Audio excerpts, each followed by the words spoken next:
காம்போடு கிள்ளிக்கொள்ள கண்ணே என் கையிரண்டும் தாவுதே.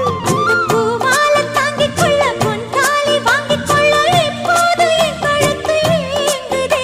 உன்னை அங்கங்கே தொட்டுக்கொள்ள அச்சாரம் இட்டுக்கொள்ள எப்போதும் இந்த உள்ளம் ஏங்குதே. அட மச்சானே இன்னும் என்ன பேச்சு? அடி மாங்கல்யம் செய்ய சொல்ல